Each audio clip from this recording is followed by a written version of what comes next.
सन 75 की बात आपके सामने रखी जा रही है, जो कि इस प्रसंग को उससे जोड़ा जा सकता है। सन 75 में गुरुदेव का चातुर्मास यूपी में फिरोजाबाद में हो रहा था। उस समय उस संघ में मेरा भी प्रवेश हो चुका था।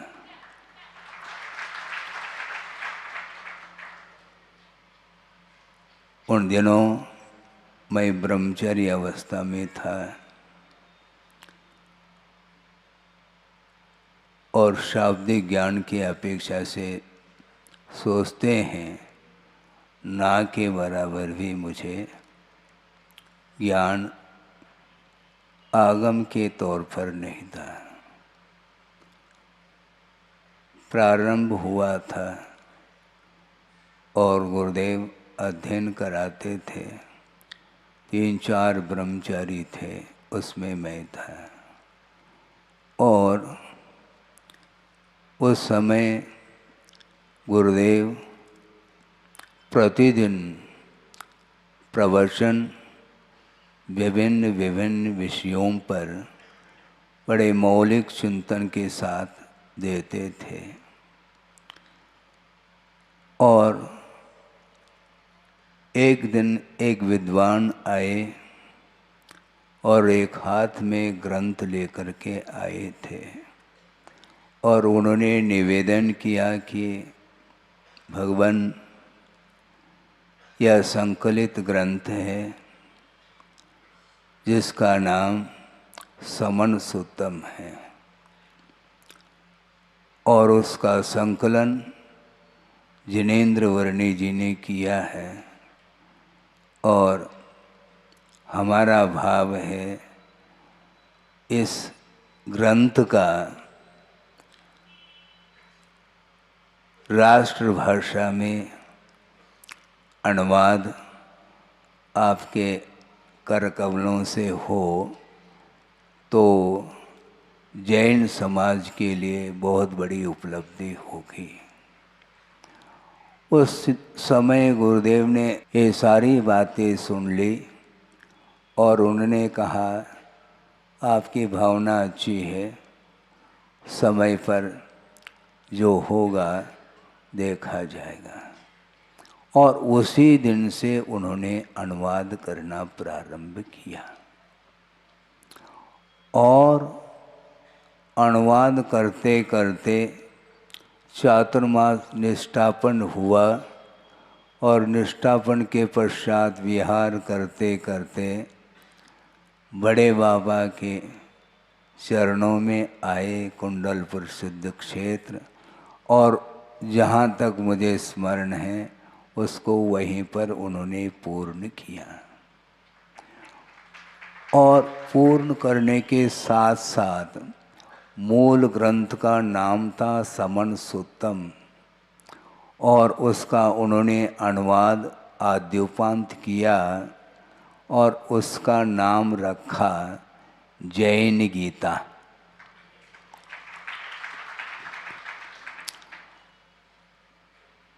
कालांतर में जाकर के जहाँ तक मुझे स्मरण है सन 78 में बीनाजी बाराह में पंच कल्याणक गजरत महोत्सव संपन्न होने जा रहा था।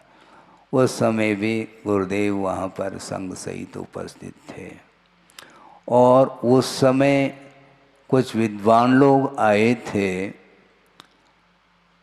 विचार विमर्श करने के लिए और उन्होंने गुरुदेव के सामने निवेदन किया, महाराज आपने बहुत अनूठा काम किया है और जिसमें 756 गाथाएँ हैं और वह प्राकृत ग्रंथ है और उसका आपने जो अनुवाद किया है वह मात्र भावानुवाद नहीं किंतु भावानुवाद के साथ साथ शब्दानुवाद भी आपने किया है।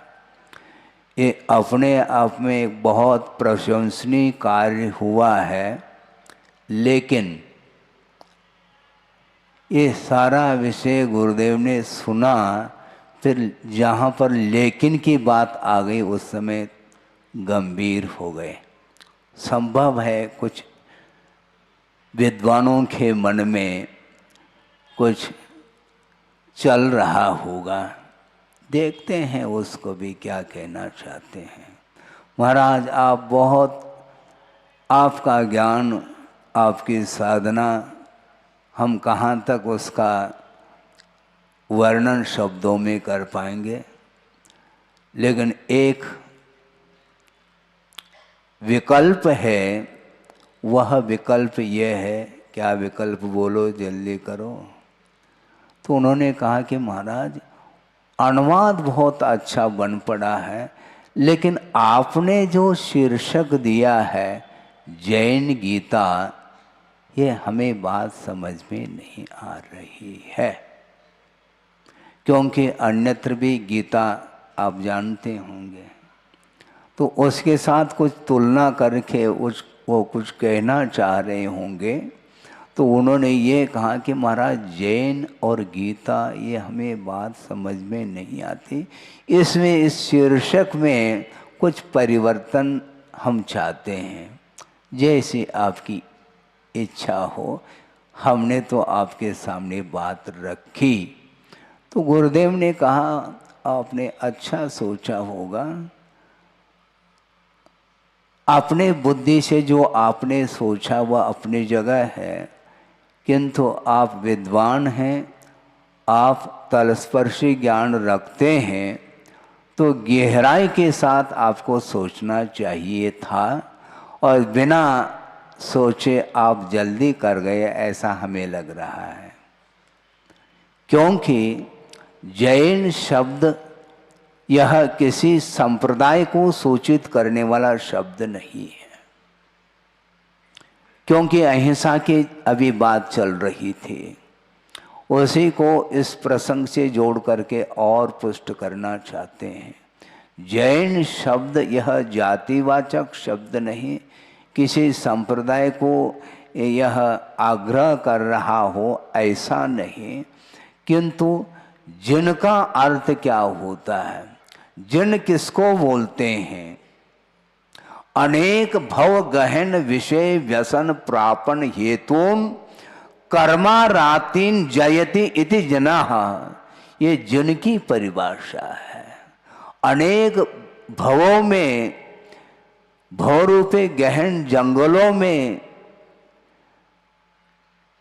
जो दुख उत्पन्न होता है, उस दुख को प्राप्त कराने में कारणभूत जो कर्म है, उन कर्म रूपी शत्रु को जो जीतता है उसका नाम जैन है, उसका नाम जिन है, और जिन के जो अनुयायी होते हैं उसका नाम जैन है। विद्वान हो करके भी जिनत्व का परिज्ञान नहीं है, कम से कम शाब्दिक ज्ञान तो रखते हैं। क्योंकि कर्म से आगे बढ़ना होता है, पहला शब्दार्थ, फिर मतार्थ, नयार्थ, आगमार्थ, फिर बाद में भावार्थ का नंबर आता है।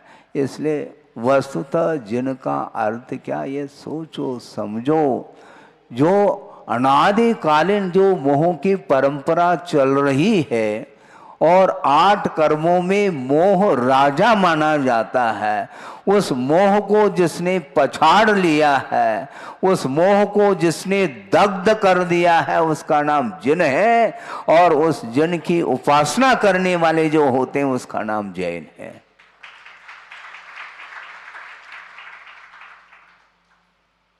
सोचो विचार करो कितनी गहराई है। जैन धर्म कितना विशाल हृदय को लेकर के सामने आता है, जिसके अंदर, जिसके हृदय में हमेशा अहिंसा के भाव ही बने रहते हैं।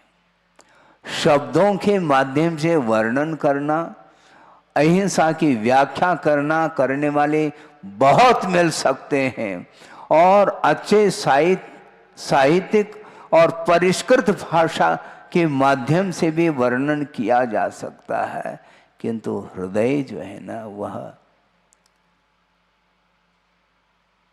इतना कोमल होना चाहिए। हाँ?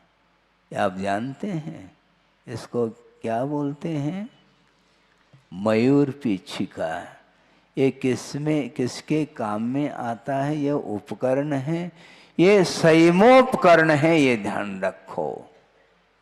और इसमें कोमलता है और कोमलता के माध्यम से ही जीवों की विराधना से हम बचा पाते हैं। अहिंसा बहुत सूक्ष्म तत्व है। अहिंसा का व्याख्यान बहुत विशालता को लेकर के है। अहिंसा का समर्थन कई लोग कर सकते हैं, किंतु अहिंसा की जो सूक्ष्मता का दर्शन करना चाहो तो मात्र जैन दर्शन में ही वह अहिंसा का सूक्ष्मतम दर्शन हम कर सकते हैं। एक प्रसंग रख दूं, पनागर का वह प्रसंग है, काफी समय हो चुका है, लगभग 87-88 का वह प्रसंग है। और आचार्य महाराज संघ के लिए कर्म सिद्धांत का अध्ययन करा रहे थे और उस समय संघ में क्षमा सागर जी भी थे और स्वाध्याय चलता था मध्याह्न में। और उस स्वाध्याय के दौरान क्षमा सागर जी ने एक जिज्ञासा रखी गुरुदेव के सामने कि आचार्य भगवान, यह मेरी जिज्ञासा नहीं, किंतु कुछ ऐसे वैज्ञानिक छात्र आते हैं जो आधुनिक युग के साथ अपने आप को संबंध जोड़ते हुए वो जिज्ञासा रखते हैं और उस जिज्ञासा का समाधान हम नहीं दे पाए हैं, इसलिए उनकी जिज्ञासा का समाधान आपके मुख से प्राप्त हो। तो गुरुदेव ने कहा बोलो क्या है, भूमिका तो बहुत बना ली, क्या कहना चाहते हैं बोलो। कि महाराज वो आते हैं और वो भी जैन दर्शन को पढ़ते हैं, गहराई के साथ उनका भी अध्ययन निरंतर चलता रहता है और वे तार्किक हैं। उनकी जिज्ञासा ये है महाराज कि जो व्रती होते हैं वो प्रासुक आहार करते हैं। आप सुन रहे हैं? हाँ, थोड़ा रत्नग्रंथ श्रावकाचार्य का भी अध्ययन करो। समाचार अपने समय सार बहुत हो गया, आज समय सार का युग आ गया, ध्यान का युग आ गया, जगह जगह ध्यान के केंद्र खोलते चले जा रहे हैं, किंतु श्रावकाचार्य का जो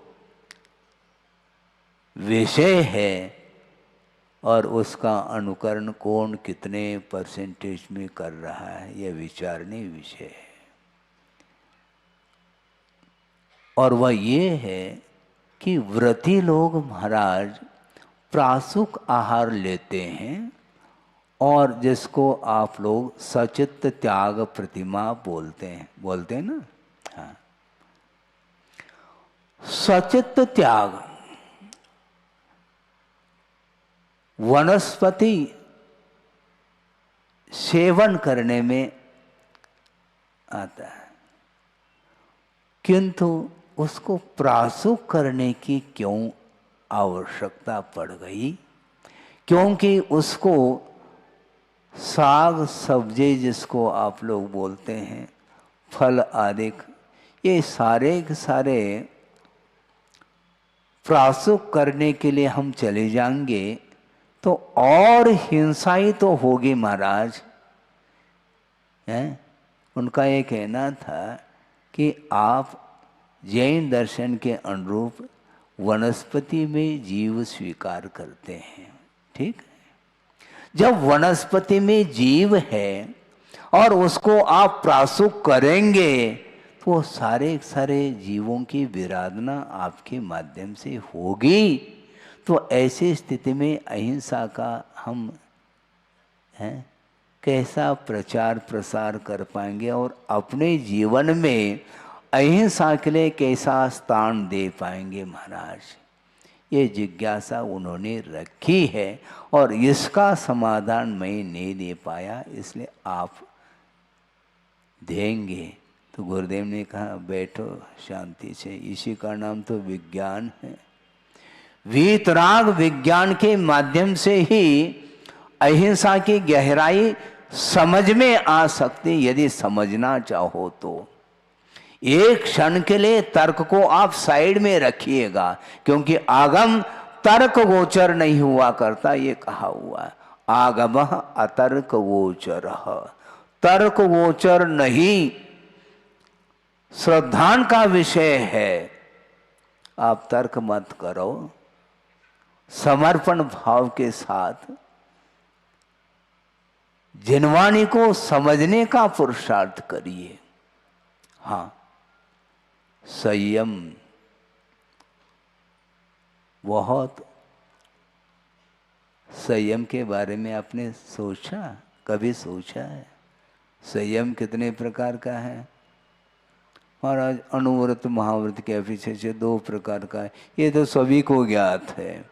दूसरे तरीके से हम कहना चाहते हैं, एक इंद्रिय संयम हुआ करता है और एक प्राणी संयम हुआ करता है। ये 2 प्रकार का संयम है और मात्र प्राणी संयम के माध्यम से हम अहिंसा धर्म की आराधना नहीं कर पाएंगे, क्योंकि वस्तुतः देखा जाए इंद्रिय संयम का पालन जो कर रहा है वही वस्तुतः अहिंसा का पालन अक्षरशः कर सकता है, ऐसा उनका कहना रहा। महाराज अभी भी बात स्पष्ट नहीं हो पा रही, धीरे धीरे स्पष्ट हो जाएगी बात।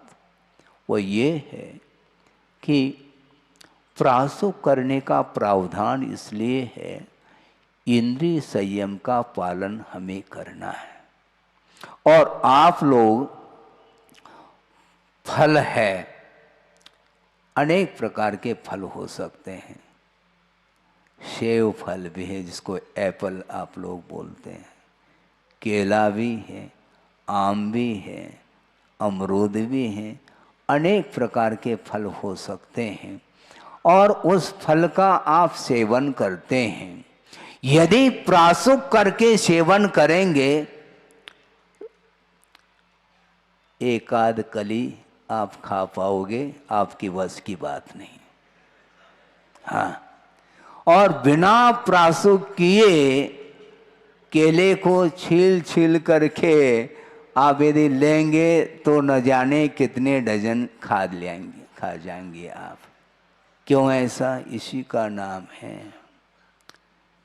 और बॉईल करके, उबाल करके यदि लेंगे तो लेने के लिए टेस्ट नहीं आएगा, स्वाद नहीं आएगा, और स्वाद के पीछे ही हिंसा होती है, ऐसा उनका कहना था।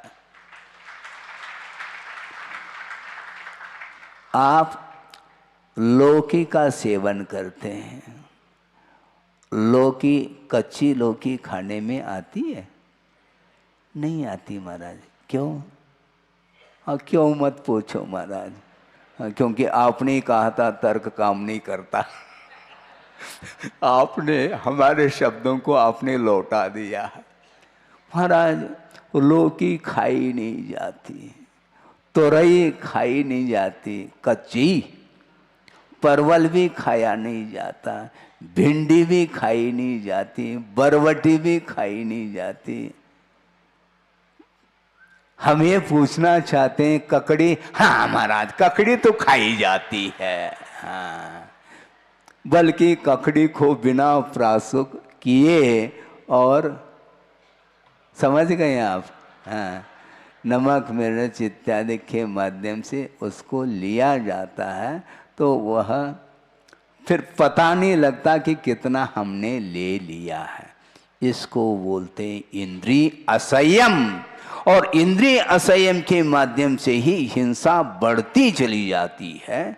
प्राणी हिंसा से तो अपने को बचना है, किंतु साथ साथ जो इंद्रिय संयम है, भाव हिंसा है, उससे ऊपर जो उठता है वह वस्तुतः अहिंसा की सही उपासना करता है। आपकी भूमिका में वह अनुरूप वहाँ तक पहुँचना आपको कठिन लग सकता है, कठिन लगे ये कोई बाधा नहीं, किंतु वस्तुतः आस्था का तो विषय बना लो। चारित्र के क्षेत्र में कौन कितना आगे बढ़ सकता है, बढ़ रहा है, इसकी मैं चर्चा नहीं करना चाहता, किंतु वस्तुतः श्रद्धान का विषय क्या होना चाहिए। क्योंकि समीचीन जो श्रद्धान करता है, अहिंसा की परिभाषा को समझने का पुरुषार्थ करता है, वह आज नहीं कल वह धीरे धीरे अपनी शक्ति के अनुरूप अहिंसा के क्षेत्र में अपने कदम बढ़ा सकता है। सोचो, विचार करो, गुरुदेव की दृष्टि देखो, क्या हम और आपकी दृष्टि जाती है? अहिंसा का अर्थ केवल प्राणी संयम, वो तो है, किंतु प्राणियों की विराधना जो होती है वह राग के कारण होती है, ध्यान रखो। और जिसने राग को समाप्त कर लिया है, उसके माध्यम से ही अहिंसा की उपासना, अहिंसा का व्यापक प्रचार हो सकता है, ऐसा हम कहना चाहते हैं। बात उनको समझ में आ गई कि आचार्य महाराज क्या कहना चाहते हैं। कितना सूक्ष्म विषय है, आम जनता की दृष्टि उस ओर नहीं जा पाती है। इसलिए मैं ये कह रहा था, जिन्होंने मोहनी कर्म को दग्ध कर दिया है, राख राख कर दिया है, वही अहिंसा का उपासक माना जाता है। अनंत काल से मोह के चपेट में आकर के राग द्वेष की प्रणाली निरंतर चल रही है, और फिर भी वह सोचता है कि मैं बहुत अच्छा आनंद का अनुभव कर रहा हूँ। संभव नहीं है। सोचो, विचार करो। इसलिए जैन गीता का अर्थ क्या है? जिन्होंने इंद्रियों को, कर्मों को, शरीर के प्रति रागादिक जो भाव हैं, इनको समाप्त कर दिया है, उसका नाम जिन है, ऐसा कहा। केवल ज्ञान को प्राप्त करना चाहो तो आपको मैदान में आना पड़ेगा, ये ध्यान रखो। भवन में रह करके हम साधना करना चाहते हैं। एक प्रश्न आपके सामने रख रहा हूँ और उनकी दृष्टि देखो। आचार्य महाराज कहते हैं, वर्तमान का जो मोक्ष मार्ग है वह कैसा है? क्योंकि आप लोग प्रशंसा करते हैं गुरुदेव की, उनकी साधना की, किंतु उनकी दृष्टि देखो। वो ये कहना चाहते हैं, और बार बार श्रवण संग के लिए उनका संकेत रहता है। ध्यान रखो, वर्तमान में जो भी मोक्ष मार्ग है वह नर्सरी है, ये ध्यान रखो। हाँ, हम दंग रह गए, महाराज मुनि बना दिए आपने, और कह रहे हैं नर्सरी है। बात समझ में नहीं आती है। नहीं आएगी तुम्हें बात, क्योंकि वर्तमान में हीन सनन होने के कारण हम बड़े बड़े उपसर्ग और परिसरों के बीच में नहीं जा पाएंगे। चार दीवालों के बीच में रह करके अपनी क्षमता के अनुरूप हम मोक्ष मार्ग पर चल पा रहे हैं। इसलिए बाहर जा कर के देखो तो समझ में आ जाएगा। सुदूर जो भयानक जो जंगल होते हैं, वहाँ पर साधना करने वाले चतुर्थ काल में साधक होते हैं। किसी के साथ उनका कोई परिचय नहीं है और निरंतर वह साधना में रहते वहाँ पर जहाँ पर वन्य पशुओं का रात दिन विचरण रहता है, दिन में जाने के लिए मन नहीं कहता और रात दिन वहीं पर वो रहते हैं। कैसे रहते होंगे हैं? एक मच्छर भी बदन पर बैठ जाए तो फिर देख लो उड़ाने का भाव आ सकता है। इसलिए तो मैं कह रहा हूं, कहते हैं आचार्य महाराज, इसलिए नर्सरी है। हाँ, श्रवण सामायिक में बैठे हैं और वैयावृत्ति करने वाले श्रावक बंधु आ सकते हैं और मच्छर के माध्यम से जो प्रतिकूलता आती है उसको दूर करने के लिए वो क्या करते हैं? क्वाइल जानते हैं? हाँ? मच्छर उसको जलाते हैं और उसके माध्यम से मच्छर न आ पाए। तो आचार्य महाराज कहते हैं छोटे से मच्छर के प्रतिकार के लिए तुम क्वाइल जला रहे हो और सामने यदि शेर आ जाए तो कौन सा क्वाइल जलाओगे तुम? सोचो क्या है ये? भयानक वन में जाकर के काष्ठवत् त्यक्त देहा। ये पंक्ति पढ़ना तो सरल है किंतु वर्तमान में उस प्रकार की साधना बहुत कठिन है। एक आदमी व्यक्ति मिल जाए नहीं मिल पाता। महाराज उस समय सनन था इसलिए कर लिया, आज सनन नहीं। अच्छा आपको सनन मिल जाता तो कर लेते। सहनन अनंत बार मिल चुका है, ध्यान रखो, किंतु उस सहनन का सदुपयोग संसारी प्राणी ने नहीं किया। मोक्ष प्राप्त करने के लिए जो उत्तम सहनन चाहिए है, वज्र वृषभ नाराज सहनन, वह अनंत बार तुमने प्राप्त कर लिया, किंतु वो सहनन के माध्यम से मोक्ष प्राप्त नहीं किया, बल्कि उसी सहनन के माध्यम से सप्तम नरक पहुंच गए हैं। ये ध्यान रखो। सहनन क्या काम करता है? काम करता भी है, दोनों क्षेत्र में काम में आ रहा है। पतन के क्षेत्र में भी वही सहनन काम में आ रहा है और उत्थान के लिए भी वही सहनन है। सहनन एकमात्र बाहरी निमित्त है, किंतु वस्तुतः भीतर यदि वैराग्य के भाव जागृत होते हैं, वही व्यक्ति बाहर निकल सकता है। सुकमाल की कथा आप पढ़ते हैं, कई बार पढ़ चुके हैं महाराज। हाँ, खाली पढ़ चुके हैं, पढ़ना मात्र पर्याप्त नहीं। एक राई का दाना चुभ रहा है और उनके पास भी वह उत्तम सहनन है। बंधुओं, राई का दाना क्यों चुभ रहा है? सहनन तो है ना, सहनन है, किंतु अज्ञान जब तक पलता रहता है तब तक वह शरीर के प्रति ममत्व भाव समाप्त नहीं होता। और जिस समय उनको वैराग्य उत्पन्न हुआ, उन्होंने डिंडोरा नहीं पीटा, ये ध्यान रखो। उन्होंने कोई एडवर्टाइज नहीं किया मैं जा रहा हूँ। मुझे जाना है, जिसको जाना हो वो जाए।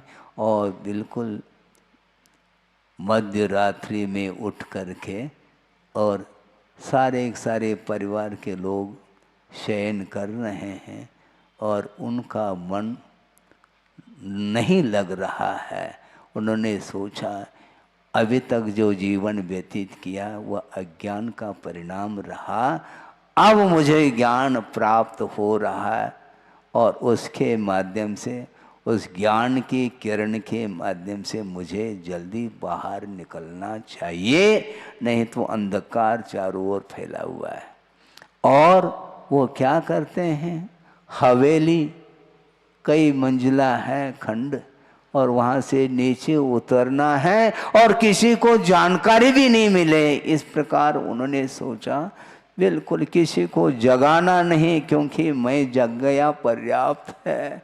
दूसरे मेरे निमित्त से जग जाए तो अच्छी बात है, मुझे तो यहाँ पर अब एक क्षण भी नहीं रहना। और उन्होंने क्या किया, साड़ी है हथकरघा की, हाँ हाथ, यही तो है हथकरघा की साड़ी, कई साड़ी आपस में जोड़ करके उन्होंने नीचे छोड़ा और गांठ बांध करके उसके सहारे, उस हथकरघा के साड़ी के सहारे नीचे उतरते चले गए, किसी को भी कानो कान खबर नहीं, और निकल गए, कड़ गए। हाँ, राई का दाना चुभ रहा है, हाथ लोलहान हो रहे हैं उसके सहारे नीचे उतरते समय, किंतु जैसे तैसे उतर करके निकल गए और राह पकड़ ली। कौन सा?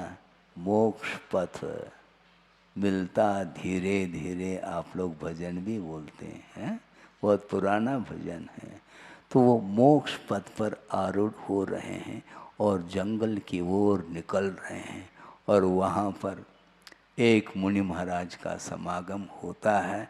उनके चरणों में अपनी व्यथा कथा सुनाई कि महाराज संसार की जो कथा तो हम नहीं कह पाएंगे, क्योंकि आपके द्वारा ही मुझे स्वरूप बोध हो सकता है संसार का, इसलिए हमें वैराग्य हुआ है।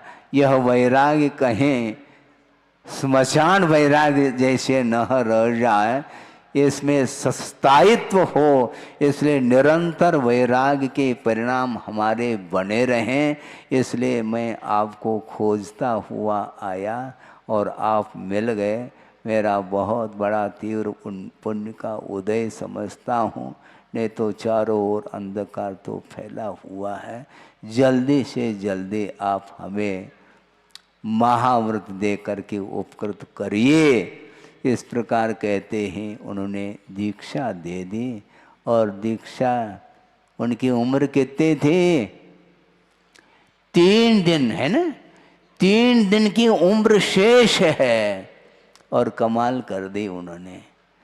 और भयानक उपसर्ग हुआ। किसका? हाँ, शालिनी अपने बच्चों के साथ भक्षण कर रही है और शांत बैठे हैं। वो भक्षण करती चली जाए निरंतर। एक मच्छर बैठ जाए तो मन नहीं लगता, एक मक्खी नाक के ऊपर बैठ जाए फिर देख लो आपका उपयोग लगता है क्या। बार बार बार बार उसको उड़ाने का भाव आता है, किंतु काष्ठवत् त्यक्त देहा, लकड़ी के समान बिल्कुल अडिग रहे। और 3 दिन तक भक्षण होने के बाद भी परम शुक्ल लेशा के माध्यम से सर्वार सिद्धि पहुंचे हैं, ऐसा उल्लेख मिलता है। सोचो विचार करो। इसको बोलते हैं अहिंसा परमो धर्म की जय। मात्र जय बोलने मात्र से नहीं होगा कि वस्तुतः अपने शरीर के प्रति कोई भी परवाह नहीं, किंतु मेरे मन से वचन से काय से किसी भी प्राणी की विराधना न हो भगवान। यह महाव्रत हमने अंगीकार किया है। अब मेरा उपयोग, अब गाड़ी रिवर्स नहीं होगी। भयानक उपसर्ग होने के उपरांत भी अडिग रहे। कितनी आस्था, कितना समर्पण भाव अहिंसा के प्रति। सुनते ऐसा लगता है धन्य है उनका जीवन। इसलिए आप सोचो विचार करो। विद्वान लोग आए थे, महाराज आपने जैन गीता रखा, हमें बात समझ में नहीं आती, आए जाएगी धीरे धीरे आपको। ये जिनकी व्याख्या की है और गीता का अर्थ 2 मिनट में आपके सामने रखूं। जिन तो समझ में आ गया क्या? नहीं, जो जीतता है वह जिन है, दूसरे को नहीं जीतना है। हम युद्ध में खड़े हो जाते हैं दूसरे के साथ मुकाबला करने के लिए नहीं, जो अनंतकालीन कर्म की जो श्रृंखला है उसको तोड़ने के लिए हमें कर्मों के साथ युद्ध करना है।